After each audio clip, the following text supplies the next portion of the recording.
Hi friends, welcome back to my YouTube channel. ഇന്ന് നമ്മൾ എന്താണ് ഡിസ്കസ് ചെയ്യാൻ പോകുന്നതെന്ന് വെച്ചാൽ എസ്ഇഒയുടെ മെറ്റാ ടൈറ്റിൽസ്, മെറ്റാ ഡിസ്ക്രിപ്ഷൻസ് ഇതെങ്ങനെയാണ് പ്രോപ്പറായിട്ട് നമ്മൾ പ്രിപ്പയർ ചെയ്യുക എന്നുള്ളതാണ് നമ്മളിന്ന് ഡിസ്കസ് ചെയ്യാൻ പോകുന്ന ടോപ്പിക്ക്. അപ്പം എസ്ഇഒ മെറ്റാ ടൈറ്റിൽ ഇത് ബേസിക്കലി ഒരു ബിഗിനേഴ്സിനുള്ള വീഡിയോ ആണ്. ലൈക്ക് കരിയർ സ്റ്റാർട്ട് ചെയ്യാൻ പോകുന്നവർക്കൊക്കെ അങ്ങനെ ബേസിക്കായിട്ട് കുറച്ച് അണ്ടർസ്റ്റാൻഡിങ് കിട്ടുക എന്നുള്ള അങ്ങനെയുള്ള ആളുകൾക്കുള്ള വീഡിയോ ആണ് ബേസിക്കലി ഇത്. അങ്ങനെയുള്ളവർ ഫുള്ളായിട്ട് കണ്ടാൽ മതി. അപ്പോൾ നമ്മളിതിൽ ഡിസ്കസ് ചെയ്യാൻ പോകുന്ന പോയിന്റ് എന്ന് വെച്ചാൽ മെറ്റാ ടൈറ്റിൽ അല്ലെ മെറ്റാ ഡിസ്ക്രിപ്ഷൻ, ഇത് രണ്ടും ബേസ്ഡ് ഓൺ വാട്ട്, ഇത് രണ്ടും നമ്മുടെ കീവേഡ് ബേസ്ഡ് ആയിരിക്കും. അപ്പോൾ നമുക്ക് എന്ത് ടൈപ്പ് ഓഫ് കീവേഡ്സ് എന്നൊരു ക്വസ്റ്റ്യൻ അവിടെ വരും. നമ്മൾ ഏതൊരു വെബ്സൈറ്റും ഏതൊരു വെബ് പേജും എസ്ഇഒ കൊണ്ട് ഒപ്റ്റിമൈസ് ചെയ്യുമ്പം അതിൻ്റെ കീ ഫാക്ടർ നമ്മുടെ കീവേഡാണ്.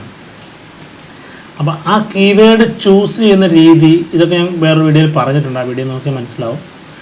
അങ്ങനെ നമ്മൾ വൺസ് ഒരു 2 കീവേഡെങ്കിലും മിനിമം ഒരു പേജിന് വേണ്ടി ഫൈനലൈസ് ചെയ്ത് കഴിഞ്ഞാൽ മാത്രമാണ് നമുക്ക് meta title meta description prepare ചെയ്യാൻ പറ്റുള്ളൂ. അപ്പോൾ ഈ 2 കീവേഡ്സ്, അതായത് പ്രൈമറി കീവേഡ്, സെക്കൻഡറി കീവേഡ്, അപ്പോൾ ഏതൊരു പേജിനും 2 ടൈപ്പ് ഓഫ് കീവേഡ്സ് ഉണ്ടാവും, അത് പ്രൈമറി, സെക്കൻഡറി. ഇത് രണ്ടും നമ്മൾ ലോക്ക് ചെയ്തതിന് ശേഷം മാത്രമായിരിക്കണം നമ്മൾ ടൈറ്റിലും ഡിസ്ക്രിപ്ഷനും ഉണ്ടാക്കാൻ വേണ്ടത്. അതുപോലെ ടൈറ്റിലും ഡിസ്ക്രിപ്ഷനും പ്രിപ്പയർ ചെയ്യുമ്പം ഈ കീവേഡിൻ്റെ എന്താണോ നമ്മൾ ഉദ്ദേശിക്കുന്ന ആ കീവേഡ് അല്ലെ കൺസെപ്റ്റ്, അതിനെ ബേസ് ചെയ്തിട്ടായിരിക്കണം. അതായത് അതിൻ്റെ ഒരു ബ്രീഫിങ് പോലെ ആയിരിക്കണം നമ്മൾ ആ ടൈറ്റിലും ഡിസ്ക്രിപ്ഷൻ പ്രിപ്പയർ ചെയ്യാൻ വേണ്ടി. അപ്പം അതിൻ്റെ കൺസെപ്റ്റ് എന്ന് വെച്ചാൽ ഒരു യൂസർ സെർച്ച് ചെയ്യുകയാണ് ഗൂഗിളിൽ വന്ന് എന്തെങ്കിലും, അപ്പോൾ അയാൾ കാണുന്നത് സെർച്ച് ചെയ്യുന്നതിൻ്റെ റെലവൻ്റായ സാധനമായിരിക്കണം. അതേപോലെ തന്നെ നമ്മുടെ വെബ്സൈറ്റിൻ്റെ പേജിനകത്ത് എന്തുണ്ടോ അതിൻ്റെ ഒരു ബ്രീഫും ആയിരിക്കണം. ഒരു എസ്ഇഒ കമ്പനി, എസ്ഇഒ ഏജൻസി ഇങ്ങനെയൊക്കെയാണ് നമ്മുടെ കീവേഡ് എങ്കിൽ ടൈറ്റിലിനകത്തും ഇതേ സാധനങ്ങളുണ്ടാകണം. അതായത് ഒരു എസ്ഇഒ ഏജൻസി ആണെന്നുള്ള രീതിയിലോ ഡിസ്ക്രിപ്ഷനകത്ത് അതിനെക്കുറിച്ച് ചെറിയ ബ്രീഫ് പോലെയോ, ദെൻ നമ്മുടെ പേജിനകത്ത് ഇതിനെക്കുറിച്ച് എസ്ഇഒ കമ്പനി, എസ്ഇഒ ഇതിനെ റിലേറ്റ് ചെയ്ത് കണ്ടൻറ്റുകളായിരിക്കണം എൻ്റയർലി ഉണ്ടാകാനും പാടുള്ളത്. ഇതാണൊരു പ്രോപ്പർ രീതി. ഓക്കെ, നമ്മൾ മെറ്റാ ടൈറ്റിൽ ചെയ്യുന്ന സമയത്ത് ചെയ്തായിരുന്നു നമുക്ക് 2 രീതിയിലാണ്. ഒന്ന് നമുക്ക് പ്രൈമറി കീവേഡ് വേണം. ഞാനിപ്പോൾ എസ്ഇഒ കമ്പനി, ഇതാണ് എൻ്റെ പ്രൈമറി കീവേഡ്. സെക്കൻഡറി കീവേഡ് എന്നുള്ളത് എസ്ഇഒ ഏജൻസി ഇൻ ഇന്ത്യ. ഞാൻ ബേസിക്കലി ഉദ്ദേശിക്കുന്നതെന്ന് വെച്ചാൽ പ്രൈമറി ആൻഡ് സെക്കൻഡറി കീവേഡ്സ് നമ്മുടെ കീവേഡ് റിസർച്ച് കാര്യങ്ങളൊക്കെ ചെയ്തിട്ടാണ് ഫൈനലൈസ് ചെയ്യുക. അപ്പോൾ ഞാൻ ഒരു പേജിൻ്റെ സാമ്പിൾ കാണിക്കാൻ വേണ്ടി ഞാൻ വെറുതെ എടുത്തതേ ഉള്ളൂ. നമ്മൾ ഇതിലോട്ട് എത്തണമെങ്കിൽ കുറെ റിസർച്ചും കാരണം വേറെ ഉണ്ട്, അത് ഞാൻ വേറെ വീഡിയോ ചെയ്തിട്ടുണ്ട്. ദെൻ നമുക്കൊരു ബ്രാൻഡ് നെയിം, ഒരു ബിസിനസ് നെയിം, ബ്രാൻഡ് നെയിം അല്ലെങ്കിൽ കമ്പനി നെയിം അങ്ങനെ ഇടാം. അപ്പൊ ഞങ്ങൾക്ക് ഒരു XYZ കമ്പനി പേര് വെറുതെ ഇട്ടെന്നേ ഉള്ളൂ. അപ്പൊ നമ്മുടെ പ്രൈമറി കീവേഡും സെക്കൻഡറി കീവേഡും കമ്പനിയുടെ നെയിം, ഇത്രയും കാര്യങ്ങൾ നമുക്ക് മെറ്റാ ടൈറ്റിലും ഡിസ്ക്രിപ്ഷനും ചെയ്യുന്ന സമയത്ത് ആവശ്യമായിട്ടുള്ളതാണ്. അതുകൂടാണ്ട് നമുക്ക് കുറച്ച് CTA കാര്യങ്ങളും, CTA കോൾ ടു ആക്ഷൻ ആണ്. ലൈക്ക് കോളേഴ്സ് നോ അല്ലെ കോൺടാക്ടേഴ്സ് നോ അല്ലെ ഫ്രീ കൺസൾട്ടേഷൻ എല്ലാം CTA ആണ്. ഇങ്ങനത്തെ കുറച്ച് സാധനങ്ങൾ നമ്മൾ റെഡി ഐഡന്റിഫൈ ചെയ്ത് വെക്കണം. നമ്മൾ ടൈറ്റിലും ഡിസ്ക്രിപ്ഷനും ഒക്കെ യൂസ് ചെയ്യുന്ന സമയത്ത് നമുക്ക് പലതും ആവശ്യമുള്ള സാധനങ്ങളാണ്. അതുപോലെ ഞാൻ വെബ് എന്നൊരു സൈറ്റാണ് ഇത് ഒരു ലെങ്ത് കാര്യങ്ങൾ ചെക്ക് ചെയ്യാൻ വേണ്ടി ഉപയോഗിക്കുന്നത്. അപ്പൊ നമുക്കൊരു ലിമിറ്റേഷൻ ഉണ്ട്. ടൈറ്റിലാണ് 60, ഡിസ്ക്രിപ്ഷനാണ് 160. ഞാൻ ഓരോ ടൂളും ഇങ്ങനെ പലതും കാണിച്ചത് ജസ്റ്റ് ലൈവായിട്ട് പെട്ടെന്ന് കിട്ടാൻ വേണ്ടി ഇങ്ങനെ ആപ്ലിക്കേഷൻ യൂസ് ചെയ്യാൻ ടൂൾ യൂസ് ചെയ്യുമ്പോൾ അങ്ങനെ എളുപ്പമായിരിക്കും. അപ്പൊ ഞാൻ യൂസ് ചെയ്യുന്ന ടൂൾ ഇതാണെന്നേ ഉള്ളൂ. അപ്പൊ നിങ്ങൾക്ക് ഇഷ്ടമുള്ളത് നിങ്ങൾക്ക് യൂസ് ചെയ്യാം. Title tag meta title length checker നടച്ചാൽ മതി. ഗൂഗിളിൽ പോയാൽ ഇഷ്ടംപോലെ സംഗതികൾ ഉണ്ടാവും.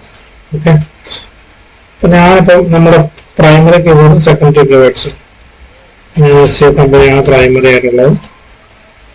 അത് ഞാനിങ്ങ് എടുത്ത് ഇവിടെ ഇട്ടു. ഈ കീവേഡിനെ പ്രൈമറിയും സെക്കൻഡറിയും നമുക്കൊരു പൈപ്പ് ലൈൻ വെച്ചിട്ട് ഡിഫറൻഷിയേറ്റ് ചെയ്യാം. അതുപോലെ നമ്മുടെ കമ്പനിയുടെ പേരില്ലേ, നമ്മൾ XYZ കമ്പനി നമ്മൾ ഹൈഫൺ ഇട്ട് ചെയ്യാൻ പറ്റും. ഇപ്പൊ നമുക്ക് 65 ഇതിൽ കാണിക്കുന്ന 60 നമ്മൾ യൂസ് ചെയ്യേണ്ടത്. 60 അതിന്റെ കണക്ക്. അപ്പൊ നമുക്ക് എന്താ പറയാ 47 ആയിട്ട് ഇനി നമ്പേഴ്സ് ഉണ്ട്. അപ്പൊ നമുക്ക് വേണമെങ്കിൽ ഇങ്ങനെ ലൈക്ക് ഒരു #1 എക്സ്ട്രാ ആഡ് ചെയ്യുക. ഒരു കൺവെൻഷൻ ഫാക്ടറിന് വേണ്ടി അല്ലെ ട്രസ്റ്റഡ് ഞാൻ എന്തെങ്കിലുമൊക്കെ നമ്മൾ എഴുതുക. ഈ കൺവെൻഷൻ ഫാക്ടർ ടൈറ്റിൽ ഇത് പെട്ടെന്ന് നമ്മൾ ഒരു സെർച്ച് സമയത്ത് ആദ്യം കാണാൻ പോകുന്ന ഐറ്റം ഇതായിരിക്കും. കാര്യങ്ങൾ സെർച്ച് സമയത്ത് ഈ മേലെ കാണുന്ന സംഗതി ഇതാണ് ഇതിന്റെ ടൈറ്റിൽ എന്ന് പറയുന്നത്. താഴെ വരുന്നതാണ് ഡിസ്ക്രിപ്ഷൻ ഉള്ളത്. അപ്പൊ നമുക്ക് ഏറ്റവും കൺവിൻസിംഗ് ആയ രീതിയിൽ നമുക്ക് എഴുതി വെക്കാം. അതുപോലെ ഡിസ്ക്രിപ്ഷനിലേക്ക് വരുന്ന സമയത്ത് നമുക്ക് ഓരോ ആളുകൾ ഓരോ രീതിയിൽ എഴുതാം. എന്റെ ഒരു ഇതെന്ന് വെച്ചാൽ ഞാൻ എന്റെ എക്സ്പ്ലെയിൻ ചെയ്തിട്ട് ഏറ്റവും കൺവിൻസിംഗ് ആയ രീതിയിൽ ഞാൻ ചെയ്യുന്നത് എങ്ങനെയാണ്, കമ്പനിയുടെ പേര് ചിലപ്പോൾ കമ്പനിയുടെ പേര് ലാസ്റ്റ് കൊടുക്കുക, ശേഷം നമ്മുടെ സർവീസ് എന്താണെന്നുള്ളത്. അപ്പൊ രണ്ട് രീതിയിൽ ചെയ്യാം. അപ്പൊ ഒരു എന്താ പറയാ,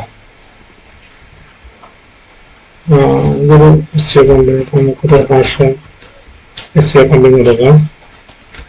എന്നിട്ട് we provide result driven SEO services as the fashion SEO agency in India. ഇതിപ്പോ എന്റെ വേർഷൻ ചെയ്യുന്നുണ്ട്. നമുക്ക് 98 ആയിട്ടില്ല, 160 വരെ പോകാറുണ്ട്. Contractors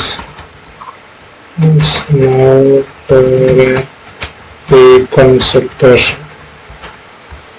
ഇനി നമുക്ക് എഴുതി കൊടുക്കാൻ പറ്റും കേട്ടോ. എന്തെങ്കിലുമൊക്കെ പ്ലസ് പ്ലസ് സാധനങ്ങളെ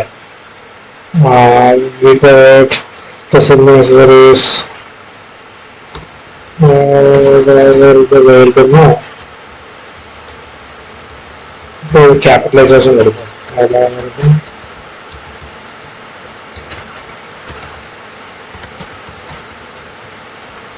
കൺവെൻഷൻ ആയിട്ട് എന്ത് സാധനം കൊടുക്കാം.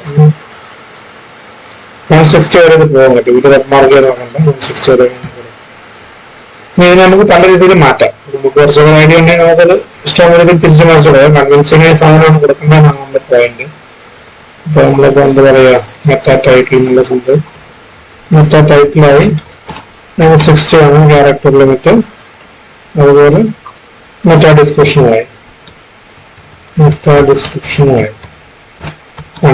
ഇങ്ങനെയാണ് ഇത് ചെയ്യേണ്ടത്. കൂടുതൽ വീഡിയോസ് ഇങ്ങനെ വരുന്നതായിരിക്കും. എന്റെ ചാനൽ ഒരു ആദ്യമായിട്ട് കാണുന്നവരാണെങ്കിൽ നിങ്ങൾക്ക് സബ്സ്ക്രൈബ് ചെയ്യാം. പിന്നെ ബാക്കിയുള്ള ഷെയർ കൊടുക്കുക. നിങ്ങളുടെ അഭിപ്രായമാണ് കമന്റ് ആയിട്ട് ചെയ്തത്. Okay, thank you.